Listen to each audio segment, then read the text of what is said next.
Hello മക്കളെ, എല്ലാവരും അടിപൊളിയായിട്ടിരിക്കുന്നല്ലോ. Basic സയൻസിൽ ബയോളജിയിൽ ഫുൾ മാർക്ക് ഉറപ്പിക്കാനാണ് ഈ ഒരു വീഡിയോ നിങ്ങൾക്ക് വേണ്ടി ഞാൻ കൊണ്ടുവന്നിട്ടുള്ളത്. അപ്പൊ ഏറ്റവും കൂടുതൽ നമ്മുടെ 1, 2, 3, 4 ചാപ്റ്ററുകളെ എല്ലാ ഇമ്പോർട്ടന്റ് ക്വസ്റ്റ്യൻസും നമ്മൾ ഡിസ്കസ് ചെയ്യാണ്. പക്ഷെ എല്ലാം ആയിട്ടില്ല. കൂടുതൽ ക്വസ്റ്റ്യൻസും കോൺസെപ്റ്റും നമ്മൾ ഇന്നത്തെ ലൈവിലാണ് ഡിസ്കസ് ചെയ്യുന്നത്. പക്ഷെ ചോദ്യങ്ങൾ ഇതാ, നമുക്ക് നോക്കാം. Which among the following is not a prokaryote? താഴെ തന്നിരിക്കുന്നവയിൽ പ്രോകാരിയോട്ടുകൾ ഉൾപ്പെടാത്തത് ഏത്?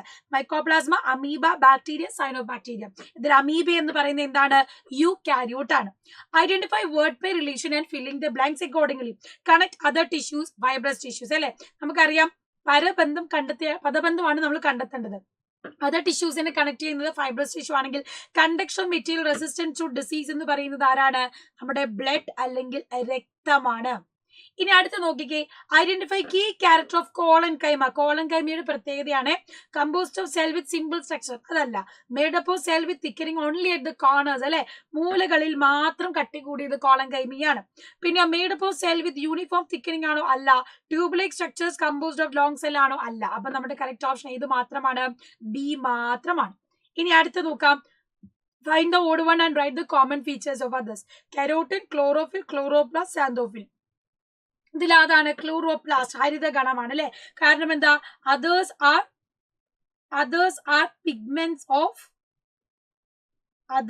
പിഗ്മെന്റ്സ്. ബാക്കിയുള്ളവ എന്താണ്? ബാക്കിയുള്ളവ വർണ്ണവസ്തുക്കളാണ്. അല്ലെ, വർണ്ണവസ്തുക്കളാണ്. എന്നാൽ ക്ലോറോപ്ലാസ്റ്റ് എന്താണ്? ഒരു പ്ലാസ്റ്റിൻ, ഒരു ജീവകണമാണ്. ഇനി ആൻസർ നോക്ക്. A student observe cross section of a root only after adjusting the concave mirror of compound microscope. മൈക്രോസ്കോപ്പിന്റെ കോൺകേവ് ദർപ്പണം ക്രമീകരിച്ച ശേഷമാണ് ഒരു കുട്ടിക്ക് വേരിന്റെ കുറുകെയുള്ള ഛേദം നിരീക്ഷിക്കാനായത്. What may be the reason that student adjusted the concave mirror? In which situation we have to adjust the plain mirror? മക്കൾ, ഇവിടെ എങ്ങനെയാണ് മിറർ അഡ്ജസ്റ്റ് ചെയ്യുന്നതെന്നാണ്. Reflect artificial light. അല്ലെ, അതായത് നമ്മൾ കോൺകേവ് ദർപ്പണം ക്രമീകരിക്കുന്ന എന്തിനാണ്? കൃത്രിമ വെളിച്ചം പ്രതിഫലിപ്പിക്കാൻ വേണ്ടിയാണ്. സൺലൈറ്റ് ആണ് പ്രതിഫലിപ്പിക്കേണ്ടതെങ്കിലാണ് നമ്മൾ പ്ലെയിൻ ലൈറ്റ് യൂസ് ചെയ്യുന്നത്. അപ്പൊ അത് കറക്റ്റ് ആയിട്ട് തന്നെ പഠിച്ചു വെക്കണം. 2 ലൈറ്റിന് ഡിഫറൻസ്.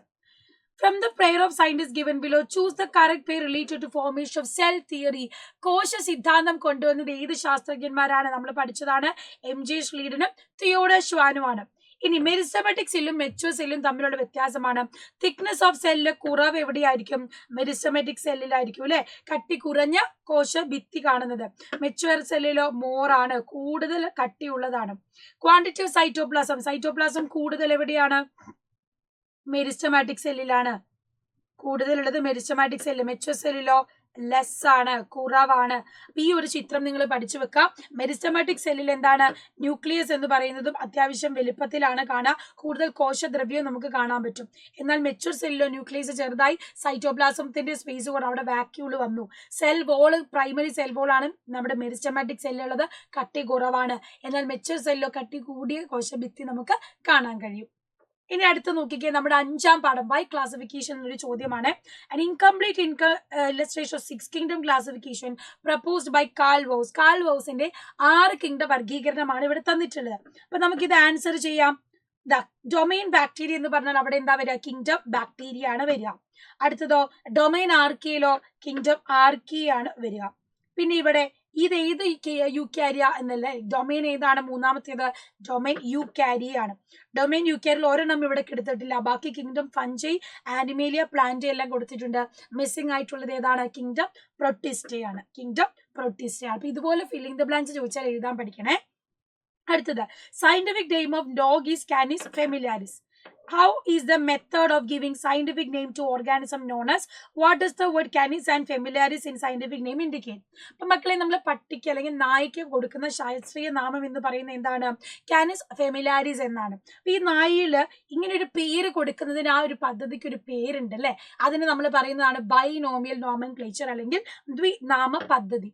ഇതില് കാനിസ് എന്താണ്? ഫെമിലാരിസ് എന്താണ്? നമ്മൾ പഠിക്കുന്നതാണ്. ദ്വിനാമ പദ്ധതിയിൽ ആദ്യ പദം സൂചിപ്പിക്കുന്നത് ജീനസിനെയാണ്. കാനിസ് എന്ന് പറയുന്ന ജീനസ്, ഫെമിലാരിസ് എന്ന് പറയുന്നത് എന്താണ്? സ്പീഷീസ് ആണ്. എപ്പോഴും പഠിച്ചു വെക്കുക. ദ്വിനാമ പദ്ധതിയിൽ ആദ്യത്തേത് ജീനസ് പദവും രണ്ടാമത്തേതാണ് സ്പീഷീസ് പദവും.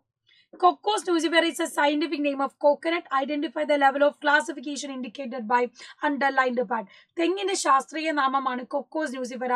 ഇതിൽ അടിവരയിട്ട ഭാഗം സൂചിപ്പിക്കുന്ന വർഗീകരണ തലത്തിന്റെ പേരെന്ത് എന്നാണ്. അപ്പൊ കൊക്കോസ് ഉണ്ട്, ന്യൂസിഫെറ ഉണ്ട്. കൊക്കോസ് എന്ന് പറഞ്ഞാൽ അതെന്താണ്? ജീനസ് ആണ് അല്ലെ. കൊക്കോസ് ന്യൂസിഫെറയിലെ കൊക്കോസ് എന്ന് പറയുന്നത് ഒരു ജീനസ് ആണ്. Write down name of any two organizations that work for protection of nature. പരിസ്ഥിതി സംരക്ഷണത്തിനായി പ്രവർത്തിക്കുന്ന ഏതെങ്കിലും രണ്ട് സംഘടനകളുടെ പേര് എഴുതാനാണ്. നമ്മൾ പഠിച്ചതാണ് ഏതൊക്കെയാണ്? IUCN WWF അല്ലെ, international union for conservation of nature, അതുപോലെ തന്നെയോ world wide fund for nature. ഇത് രണ്ടും പഠിച്ചു വെക്കാം. ഇനി നമുക്ക് നോക്കാം, കൾച്ചറിംഗ് മെത്തേഡ് തന്നിട്ടുണ്ട്. മാച്ച് ദ ഫോളോയിങ് ആണ്. റെയറിംഗ് ഓഫ് ഫിഷ് എന്ന് പറഞ്ഞാൽ പിസി കൾച്ചർ ആണ്. എക്സാമ്പിൾ നമുക്ക് പറയാം റോഹു. മത്സ്യം വളർത്തൽ പിസി കൾച്ചർ റോഹു. തേനീച്ച വളർത്തൽ ഹണീബിയാണ് എപ്പി കൾച്ചർ. മെല്ലിഫെറ ഹണീബീന്റെ ഉദാഹരണമാണ്. പട്ടുനൂൽ വഴു അല്ലെ, സിൽക്ക് വാമിനെ നമ്മൾ പറയുന്നു സെറി കൾച്ചർ. ടസർ സിൽക്ക് നമ്മൾ പഠിക്കുന്നതാണ്.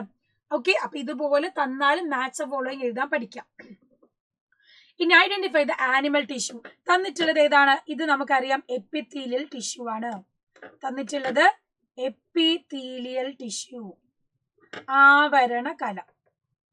രണ്ടാമത്തേതോ നെർവസ് ടിഷ്യൂ, നാഡീകല. രണ്ടും കിട്ടിയല്ലോ.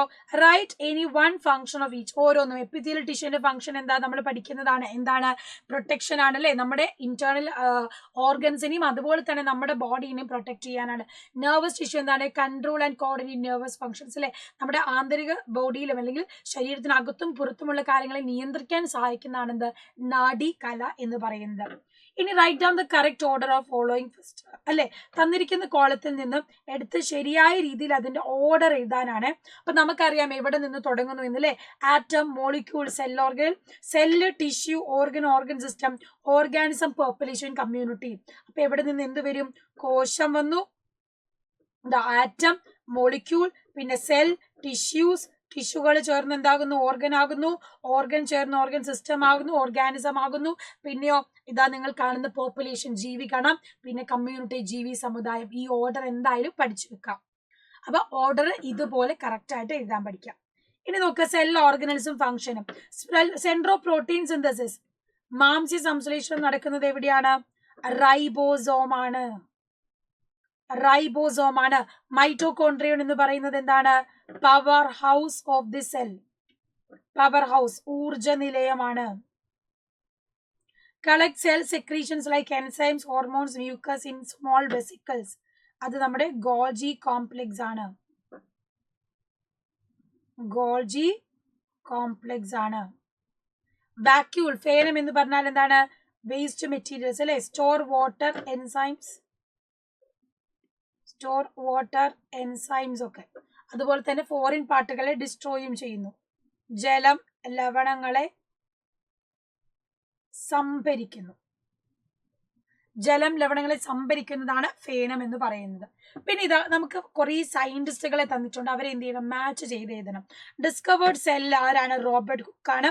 സസ്യകോശത്തിൽ മാത്രം കാണുന്നത് ക്ലോറോപ്ലാസ്റ്റ് ആണ്. ജന്തുകോശത്തിൽ മാത്രം കാണുന്നത് ഇവിടെ തന്നിട്ടുള്ളതിൽ സെൻട്രോസോം ആണുള്ളത്. ഇനി all plant bodies are made up of cell. സസ്യങ്ങളെല്ലാം കോശങ്ങൾ കൊണ്ടാണെന്ന് പറഞ്ഞത് MG ശ്രീധർ. എല്ലാ ജന്തു ശരീരം കോശങ്ങൾ കൊണ്ടാണെന്ന് പറഞ്ഞത് തിയോഡർ ഷ്വാൻ ആണ്. ന്യൂക്ലിയസ് കണ്ടുപിടിച്ചത് ആരാണ്? റോബർട്ട് ഹുക്ക് ആണ്. അപ്പൊ ഈ ഒരൊറ്റ സ്ലൈഡിൽ എല്ലാ സയന്റിസ്റ്റുകളുടെ പേരും നിങ്ങൾക്ക് പഠിക്കാം. അടുത്തത്, ഇനി ഒരു സ്റ്റുഡന്റ് കൊടുത്തിട്ടുണ്ട്. In our body there are certain specialized cell that can transform into any kind of cell. അല്ലെ, ഏത് കോശങ്ങളായി മാറാൻ കഴിവുള്ള സവിശേഷ കോശങ്ങൾ നമ്മുടെ ശരീരത്തിലുണ്ട്. Name the cell indicated the diary. How does this compensate destruction of cell in the tissue. ഇവ കോശങ്ങളിലെ നാശം എങ്ങനെ പരിഹരിക്കാൻ സഹായിക്കുന്നു. What is the importance of the cell in modern medicine. ആധുനിക ചികിത്സാ രംഗത്ത് ഇതിന്റെ പ്രാധാന്യം എന്ത്. മക്കൾ, ഏതൊരു കോശമായി മാറാൻ കഴിവുള്ള കോശങ്ങളെ നമ്മൾ പറയുന്നത് നമ്മുടെ ബോഡിയിലുള്ളത് സ്റ്റെം കോശങ്ങളാണ് അല്ലെങ്കിൽ വിത്ത് കോശങ്ങളാണ്. അപ്പൊ എന്താണ്? വെൻ സെൽ ഈസ് ടിഷ്യൂസ് അല്ലെങ്കിൽ ഡാമേജ് ആകുമ്പോൾ എന്ത് സംഭവിക്കുന്നു? Stem cell develop into that kind of cell. Stem സെല്ലിന് എന്തിനുള്ള കഴിവുണ്ട്? ആ കോശങ്ങളായി മാറാനുള്ള കഴിവുണ്ട്. അപ്പൊ നമ്മൾക്ക് മോഡേൺ മെഡിസിനിൽ എന്തൊക്കെ ഉപയോഗിക്കാം? Blood cancer, diabetes, Parkinson disease, artificial organs ഒക്കെ ഉണ്ടാക്കാൻ വേണ്ടി അല്ലെ, കൃത്രിമ അവയവങ്ങൾ രൂപപ്പെടുത്താൻ, ക്യാൻസർ ട്രീറ്റ്മെന്റിനൊക്കെ നമ്മൾ എന്ത് ചെയ്യുന്നു?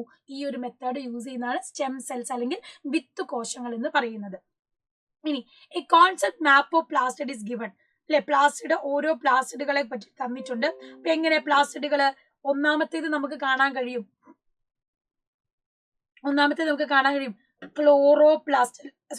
ക്രോമോപ്ലാസ്റ്റ് ആണ് അല്ലെ, വർണ്ണകണമാണ്. വർണ്ണകണത്തില് സാന്തോഫിൽ ഉണ്ട്, കാരോട്ടിൻ ഉണ്ട്, അതുപോലെ തന്നെ ആന്തോസയാനിൻ ഉണ്ട്. ആന്തോസയാനിൻ. പിന്നെ മൂന്നാമത് നിങ്ങൾക്ക് കാണാൻ കഴിയുന്നത് ല്യൂക്കോപ്ലാസ്റ്റ്, ശ്വേതകണം. ഓക്കെ, അപ്പൊ ഇതുപോലെ പ്ലാസ്റ്റിഡുകൾ തന്നാലും എഴുതാൻ പഠിക്കുക, അടിപൊളിയായിട്ട് എക്സാമിന് പ്രിപ്പയർ ചെയ്യുക. സോ ഇന്നത്തെ ലൈവിലേക്ക് എല്ലാവരും വരിക, നന്നായിട്ട് തന്നെ പഠിക്കണം. നാളെ രാവിലെ നമുക്ക് മോർണിംഗ് ബൂസ്റ്ററും ഉണ്ട്, അതും എല്ലാവരും തന്നെ കാണണം. ഒരു മോഡൽ ക്വസ്റ്റ്യൻ പേപ്പറിന്റെ ഐഡിയ തന്നെ നിങ്ങൾക്ക് അവിടെ ലഭിക്കുന്നതായിരിക്കും. So always bye bye.